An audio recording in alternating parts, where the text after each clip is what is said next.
Hey there, Sales Funnel Nerd here, and welcome to this video. Today we're going to be talking about delivering digital products. So after someone's purchased your digital product, how do we get it to them? So let's talk about some options here. The first one is we can do a direct download from a web page, right? So after they've purchased, they've whipped out their credit card, gone through, especially if it's just a single item, got it and they can access and download it from a web page. Just download the file. That's really easy to set up, and I'll show you how to do that in ClickFunnels here. Now, some other options that I've used in the past are like Amazon S3. So this is what I call a paid storage site. You upload your files to Amazon and you get a link for whether it's you can set up permission levels, whether or not people can edit these files, view these files. You can set up all different permission levels, but you can set it up so that people are able to access, download these files in a protected way from Amazon S3. But when they do, you pay for the storage. So let's say I had a video on Amazon S3 and I put a web page together where that video plays. That's the actual product, is the video. So when someone buys, they get a link and they get sent to this web page, and they're able to watch this video because it's from Amazon S3. So they can watch it as many times as they want, and I get charged a little bit for the traffic as far as them watching the video. But the difference is they're not able to download that video because it's hosted on Amazon S3's site there, right? Versus something like, say, YouTube, where there's kind of ways around. Some people can, download videos from YouTube, right? So if I wanted to protect this product a little bit more than just having it on YouTube. But it doesn't even have to be that. So we could do something like we could have a link to a Dropbox location, and that file, that folder, whatever we have set up on Dropbox or some other online storage has a password. And then once they purchase, we have it set up in our onboarding sequence that they get sent the password in order to access that product, right? So there's ways to kind of protect your content and ways to deliver it without having to pay for something like Amazon S3.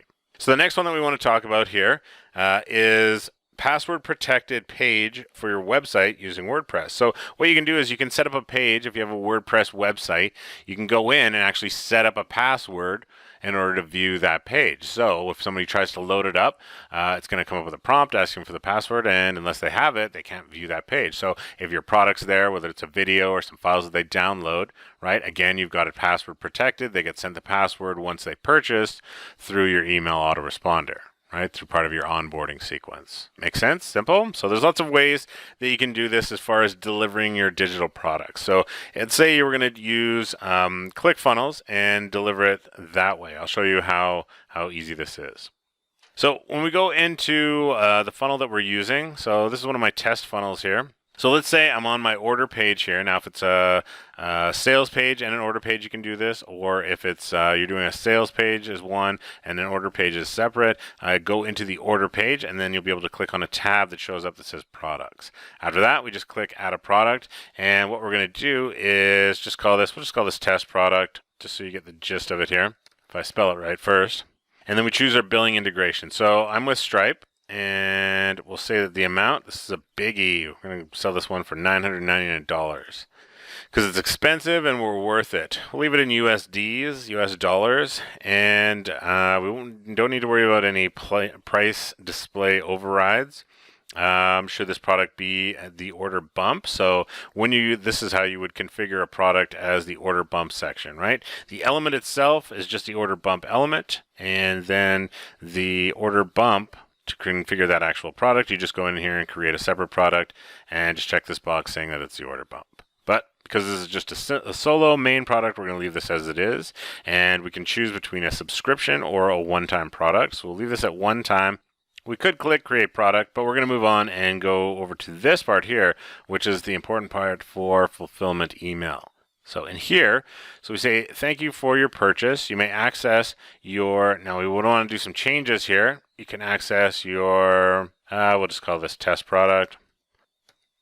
You can access your test product here anytime. So here, this page here, I would change this out and actually physically put in the link, go track it down. But what we'd want to do for this thank you page, we can have this reference this by choosing a page out of all of our funnels that we have listed here. So we would have an actual page in our funnel steps set up as, we could call it product delivery. right? And then we would go in on that page, set up a headline, set up a button. Hey, here's your product.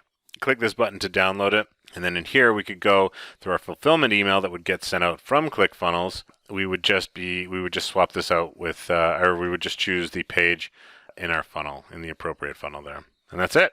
So if we're doing any kind of physical product, we can go in here and it's got some different physical fulfillment options that we could go and set up and configure if we were doing physical products. But as far as digital, super easy to do.